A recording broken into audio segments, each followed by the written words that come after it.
I realized that a lot of people go into an investment and suddenly something happened. And then before you know it, they want to pull out of that investment. Sometimes it's land investment, sometimes it's stocks, it's shares, sometimes it's just, mutual funds. But you go into an investment, if you do not have, an emergency fund that you can touch when emergencies occur, then you're gonna, want to dip into the investment. You probably will even want to be insulting those you invested with and seeing them as wicked people and all of that. Meanwhile, many of these investments that you're going into, you cannot pull out like that. Okay, you can't buy a share and then suddenly say you wake up, you want to sell the share and you need the money today. It doesn't work that way. Even if you tell your broker to help you sell the shares, it doesn't work overnight. And some other investment types, if you buy land now, you can't buy land and then say immediately, my mother is sick or my uncle is sick, I want to sell the land. It doesn't work that way. Okay, so in order not to look foolish where you are putting money into an investment and you are forced to pull your money out, make sure you have what we call an emergency fund. So the emergency fund is what you will use in the case of something happens, something unexpected happen. So if you have an emergency fund, can you type 1? If you don't have an emergency fund, can you type 2? Let me ask again. If you have an emergency fund, type 1. If you don't have an emergency fund, type 2. Again, my name is Stephen Akita. I'm Africa's most sought after investment coach. Today I'm teaching you on 6 things you need to know before you start investing. Okay, 6 things you need to know before you start investing. And please, as you're joining me, I'd like you to share this video. If you can share 100 times, 200 times, please share it. I've often realized that people don't appreciate information that will really change their lives. Okay, we Africans don't value this kind of information about financial empowerment, about turning our finances around. But we need to change that narrative. Okay, it's insulting when you hear, if you want to hide a thing from a black man, put it in a book. All these kind of statements are insulting. We need to become people who are conscious, who are ready for valuable information. Okay, and I think that is critical at this point of our life. So please share this video, share again. I'm sharing on 6 things you need to know before you invest in anything. So number 1, have what we call emergency fund.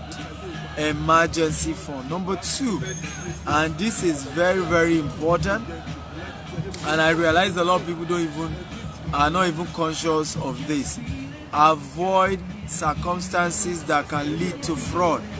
Okay, scam artists read the headlines. 2, often they use a highly publicized news item to lure potential investors and make the opportunity sounds more legitimate. Okay, and this is very, very important that you understand that you need to avoid circumstances that can lead to scam.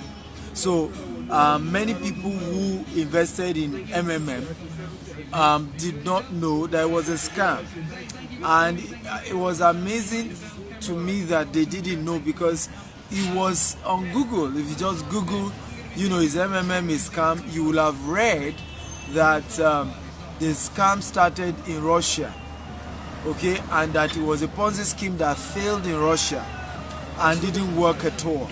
There's so much information online about MMM, but yet people put in their money and some people even committed suicide. So avoid investment opportunities that may lead to fraud, because scammers too are very sensitive. They know what is in the news.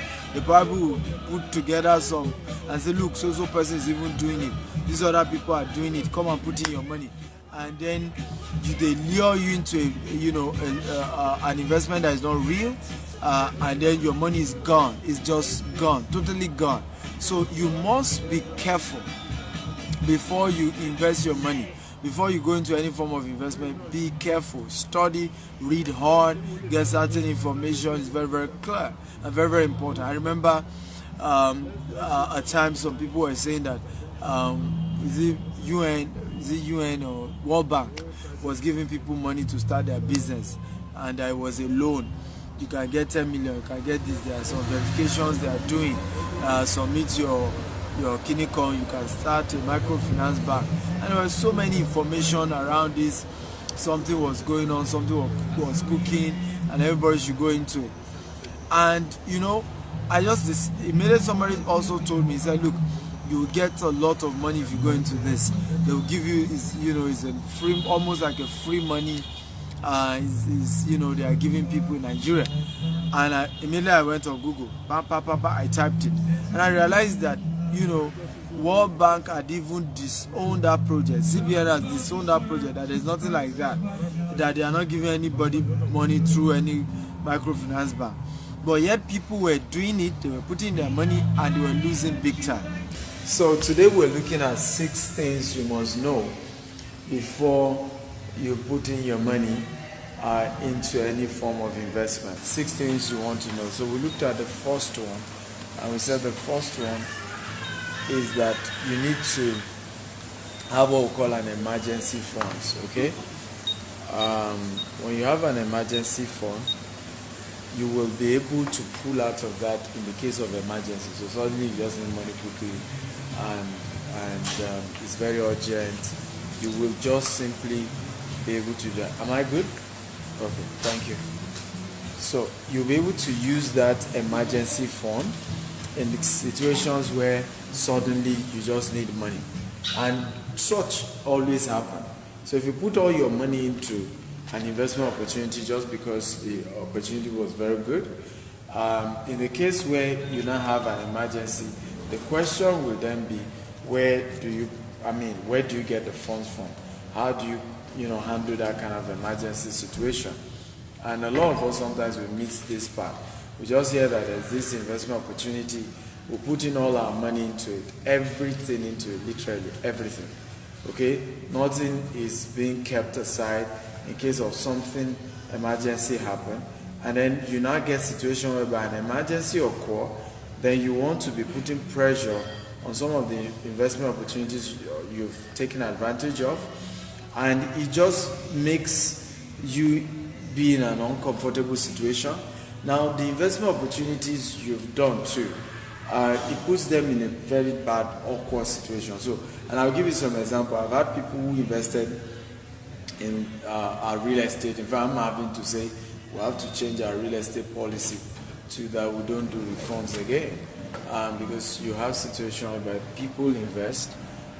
It may just even be that they invest this same week, and before you know it, they tell you they're not doing it again. And it's funny because you begin to ask yourself, do people think that such investment, such money are kept in the bank? When you are into investment, whether it's real estate or whatever it is, usually the funds are being used.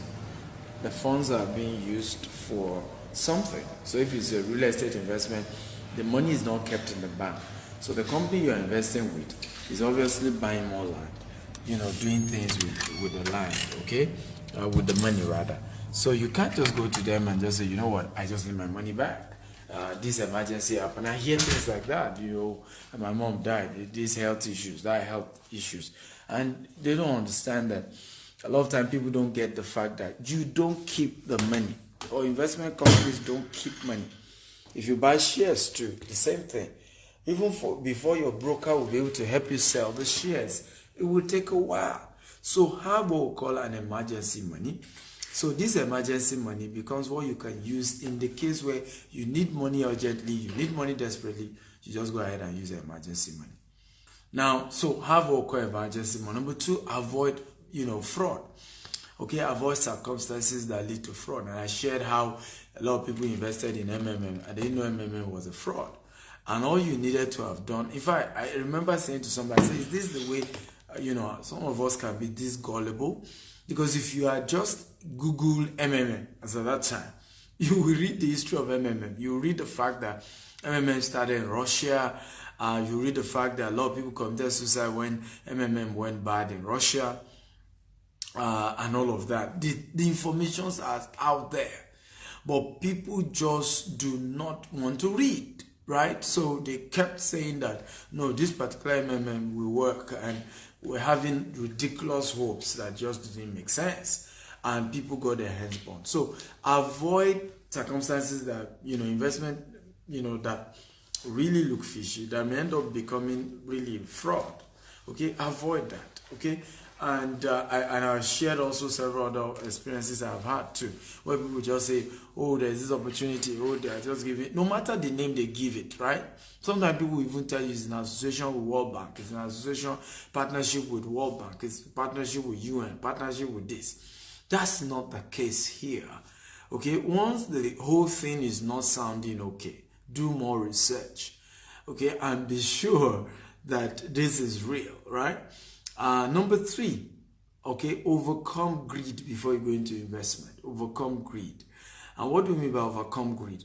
Now, if it's too good, right, then to be true, then actually it's too good to be true. Now, let me say that again. If it's too good to be true, then it's really too good to be true. For example, how can a company tell you they're going to be giving you, 30% every month? It means that that company must have been making 360% every month, okay, every year. Now, that's not possible. Even the Dangote group of companies does not grow at the rate of 360% annually.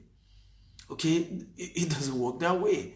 And what I mean by that is that because there's overhead cost, because there are lots of overhead and bills that companies have to pay, even if they make such a profit, they can't give you everything. So if a company is saying that we're doing whatever, I don't care what they tell you they're doing, even if it's gold they're mining, because of their overhead cost, right, there's no way they can be giving you 360% annually. It doesn't make sense. It's ludicrous. It doesn't make sense. I don't know why people do this. Before you become an investor, overcome your greed. Overcome it. And greed can be overcome. All right? And please share this video, tag your friends, tag your loved one, let people come in here. People need to hear this, because the topic I'm treating today is what has made people to commit suicide, right? Because they don't know these 6 things I'm teaching. And so they go into bad investments, and then they lose all their money, and they're really, really, really, really in deep trouble.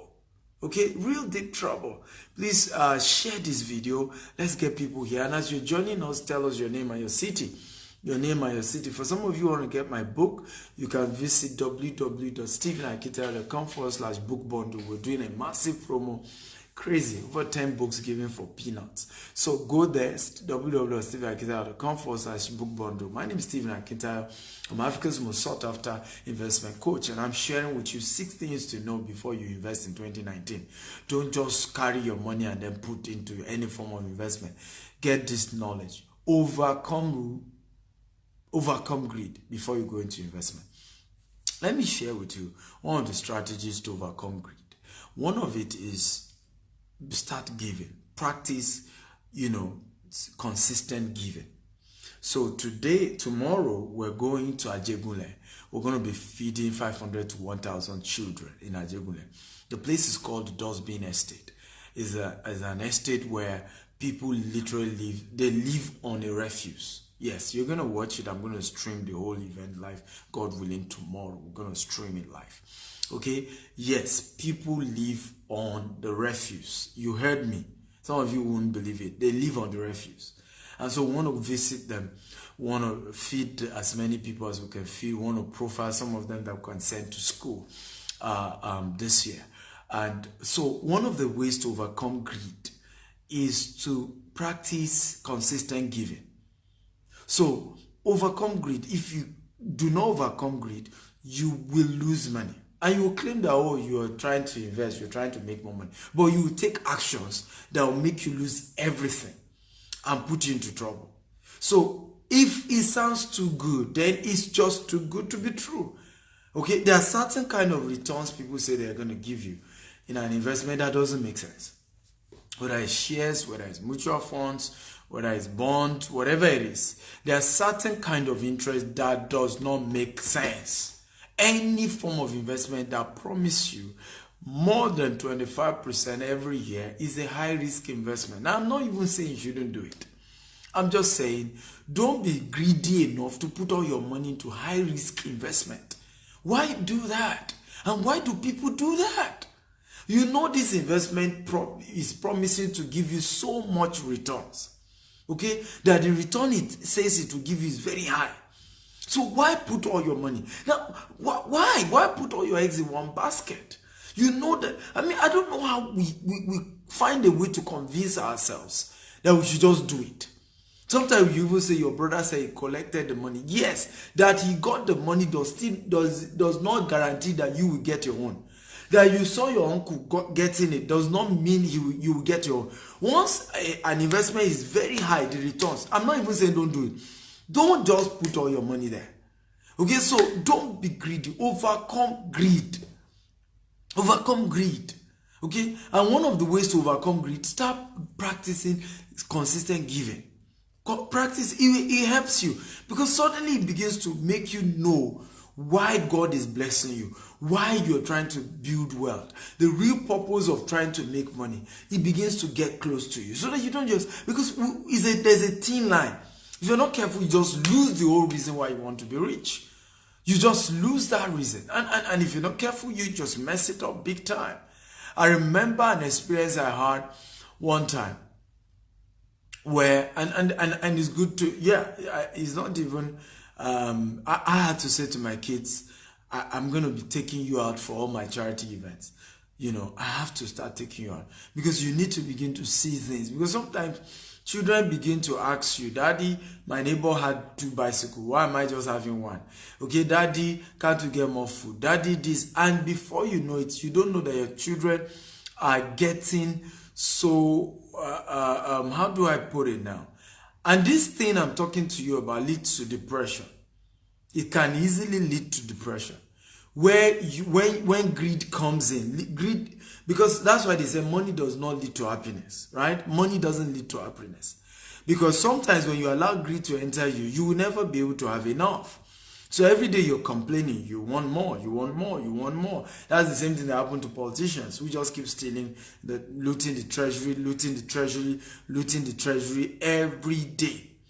They keep looting the treasury and never get better. And when you see some of them, 10 years down the line, they've lost everything they looted. Because they never got, wealth is here. It's not in your account. It's not in your bank account. So avoid greed. And one of the ways to do that is give.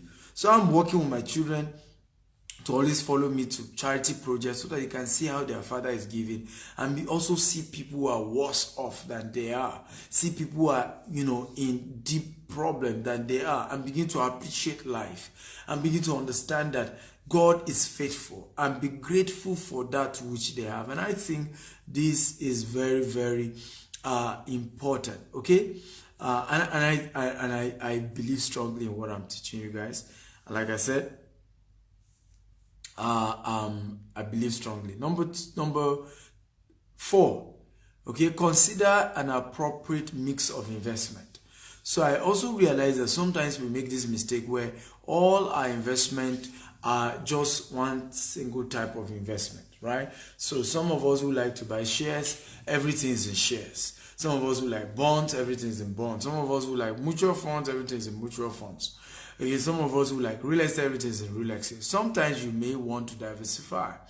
Try to make sure that you have, appropriate mix of investments. Okay, some part of your investment goes into real estate, some other part of your investment can go into bonds, some other part of your investment can go into mutual funds, and so on and so forth. But have a balanced mix. Okay, I have Bukola here. Thank you for joining. Please tell me your name and the city you're joining me from. And as you're joining, share this video. Get more people to watch this video. We're sharing 6 things you need to know before you invest in 2019. So we're number 4. Consider an appropriate mix of investment. Number 5, and I think this is very, very important. Evaluate your comfort zone in taking risk. Okay? Evaluate your comfort zone on taking risk. And I think this is very important. All investment involves some degree of risk.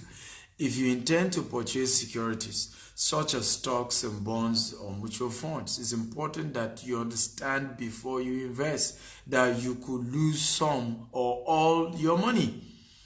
Unlike deposit maybe you are doing some insured bank deposit and all of that. You need to know you can lose some or all your money when it comes to buying shares. Please get this right, because we've had people, even in the US, who committed suicide over this, we're investing in shares thing. Okay, some even go and believe that it's the MD of the company that has problem and want to do whatever they could do. But you need to get this here. They evaluate your comfort zone on taking risk.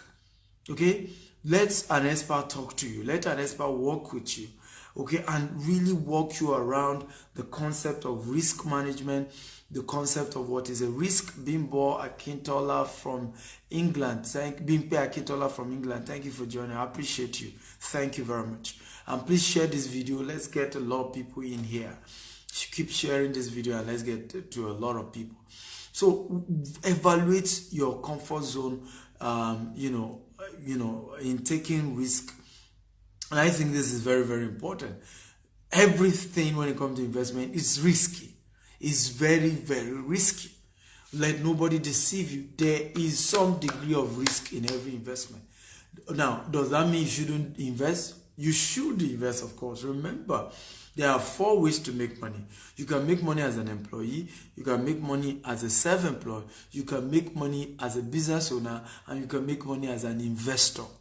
Now, the business owner part and the investor part, only 5% of people in the world do this, and they control 95% of all the money in the world. So the only way you can make money while you are sleeping is to be an investor. Osaro from Benin, thank you for joining. That's the only way. The only way you can make money while you're sleeping is to be an investor. That's the only way, right? And so investment is critical. We call it, another word for investment means that you make your money work for you. So you can rest, you can sleep, you can relax. Your money is just working for you. Your money is just working for you. And all the richest people in the world are not people who work for money. They are people that money work for them. Warren Buffett said, if you don't have a way of making money while you're sleeping, you will have to work till you die. So it's critical that you get it, really sink in that you must be an investor. If there's one thing you must do this year, you must become an investor if you're not one. Now, if you're already an investor, you must become a wiser investor, a smarter investor in 2019, smarter than you were in 2018. But get this well. Evaluate your comfort zone on taking risk, right? There is always a risk involved. And don't just get it all twisted, just being so comfortable, just putting all the money out there without spreading this thing properly, without understanding the risk involved, right? And doing things properly. And that's why we always say, get a financial advisor, get a consultant, get somebody to advise you. Even me that I'm talking to you, I'm advising you when, this advice does not constitute a professional advice. It's just an advice on social media. If you really want me to be your coach, there are deeper conversations we need to make. So you cannot, and I need to tell you this disclaimer, you cannot quote me anywhere and say, I watched the video and I went to take certain risk based on the video. You and I do not have any agreement. This is just, a normal advice as to some of the things you need to do, some of the decisions you need to do. You really want to take this to the next level, there's a deeper conversation we need to have. And this is very clear, very important. A lot of times when they talk about investment, you hear, consult, your financial advisor, do this, do this. Do not just go into investment and just take risk anyhow. And then you say, well, I must take risk, I must take risks. I agree. Okay, it is risky not to take risks, but do it smartly. How? By reading books, by getting coaches, by getting experts involved in the decisions that you need to take. Okay, number 6, I believe. Okay, draw a personal financial roadmap. And I can overemphasize this because I've shared this in several of the sessions I've had. Draw a financial roadmap. So, and I'll give you an example. Somebody one time chatted me up and said, Mr. Stephen, I have 100 million naira, and what can I do with 100 million naira such that in 3 months I can double it? And I said to him, go buy a gun, okay, and go rob a bank. Now, some of you think my advice was sarcastic, Abi. No, don't mind me, I can be sarcastic at times. But it was just a ridiculous question. Okay? It was just a ridiculous question. It didn't make any sense. Right? And I see a lot of us do that. Right? Maybe because we're under some financial pressure, we've mismanaged some money, and now we're trying to get back. And sometimes if you're not careful, you now get deep yourself inside a deeper hole. You even find yourself inside a bigger mess than you were before now, because you're so rushing to want to come out, at the end of the day you're finding yourself into some very, very, deep stuff. So I always advise people, and it's my own personal advice, that look, if you want to be an investor, you want to do some of these things, try and be smart enough to make sure that you have a roadmap.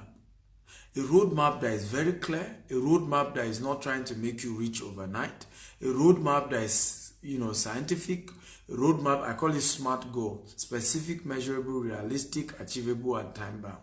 A roadmap that is systemic, a roadmap that includes what we call compound interest, where even though the beginning is small, remember, do not despise the day of little beginning.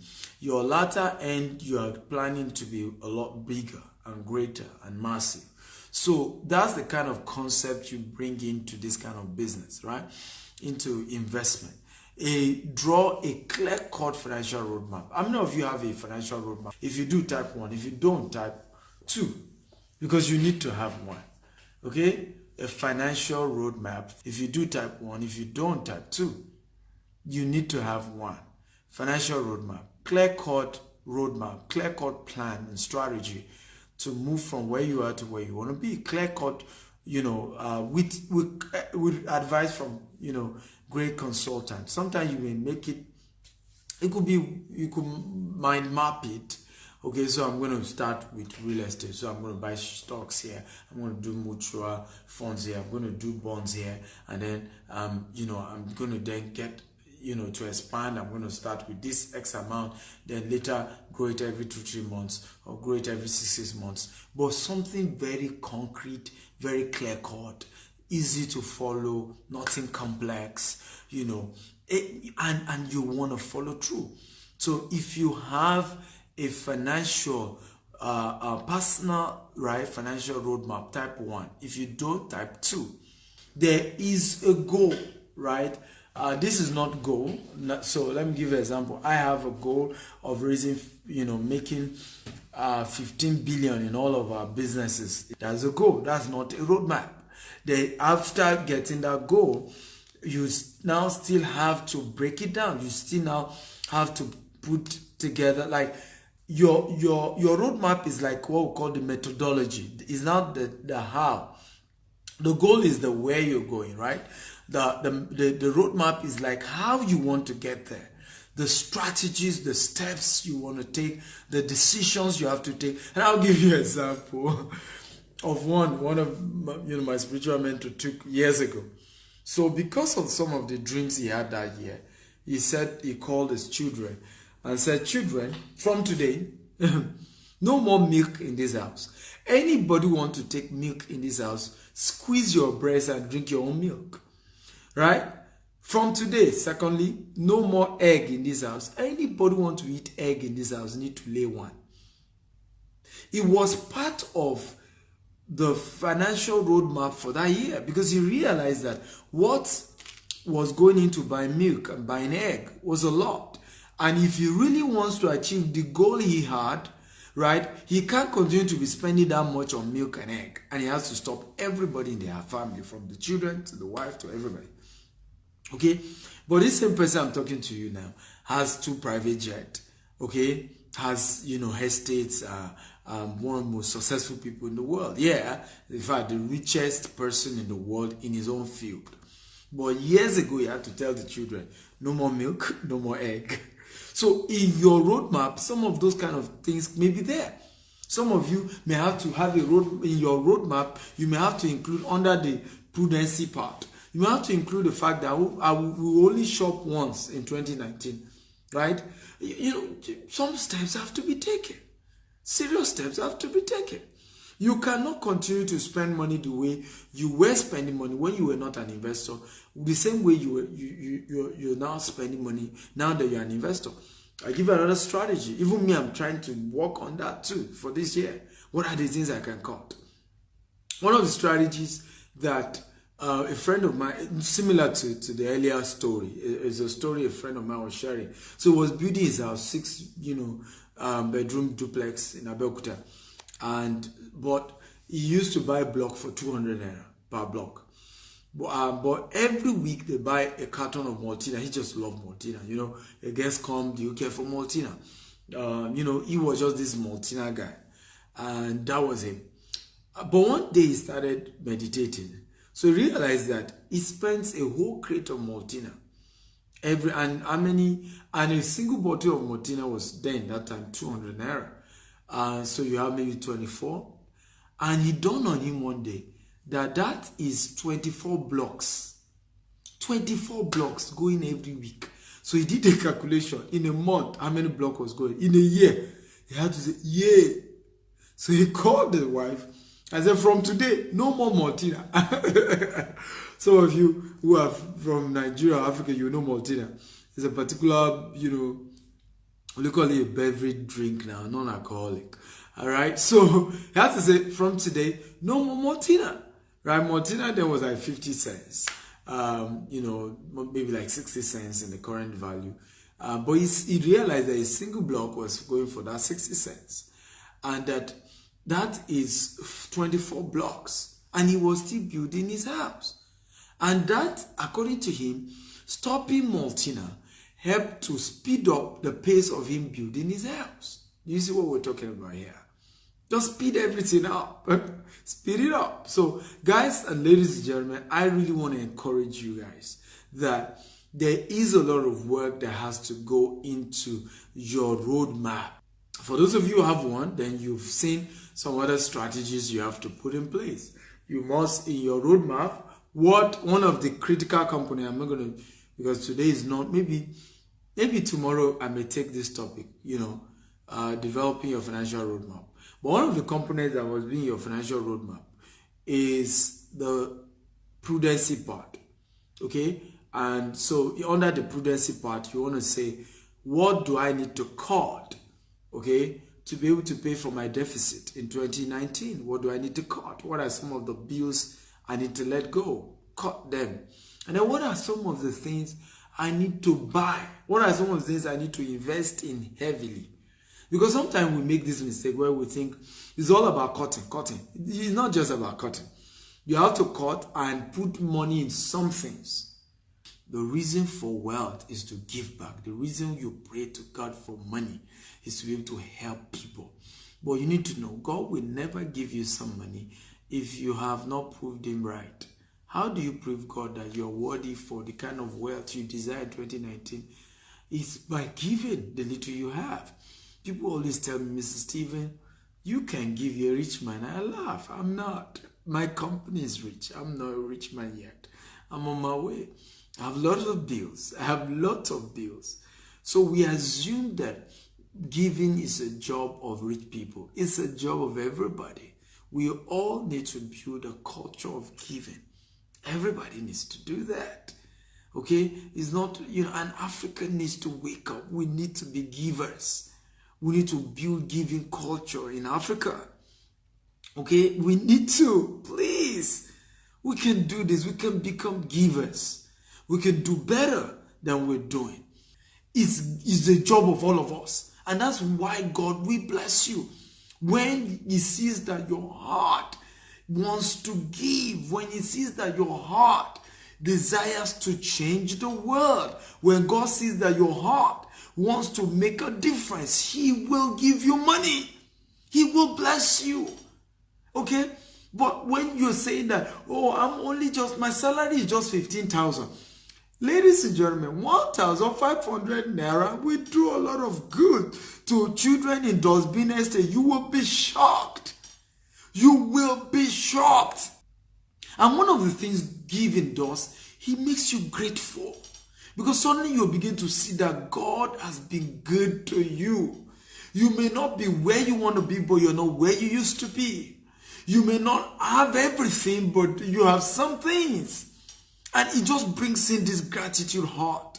Because greed must be overcome. And how do you overcome greed? By giving. By giving. Because the more you give, the more you see that so many of these people you are having to give to are in a real worse situation than yours. And it just gives you a better perspective. And once you get that picture, wealth begins to come your way. Money begins to look for you. Really. Let me tell you when I give. I give when I'm broke. That's when I give. I tell people, I say, those who need to give are those who are broke. Those who are poor. Giving is not meant for the rich. It's meant for the poor. Because he that sow reapeth. Okay? It says, as long as the earth remains, the time of sowing and the time of harvest will not change. Okay? Sowing and reaping will never change. It's a law. It's a law. Okay? It's a law. So it's unfortunate that a lot of us desire wealth. We want to be rich. But one of the things that should be in your heart is, Lord, who must I give to? Who must I change their story? Who can you use me to bless? Because God will only give you wealth when there are people you are going to use it to distribute to. Wealth is not meant for you. It's meant for distribution. God only gives you wealth for the purpose of redistributing it. Okay? And that's really the purpose of wealth. Becoming a channel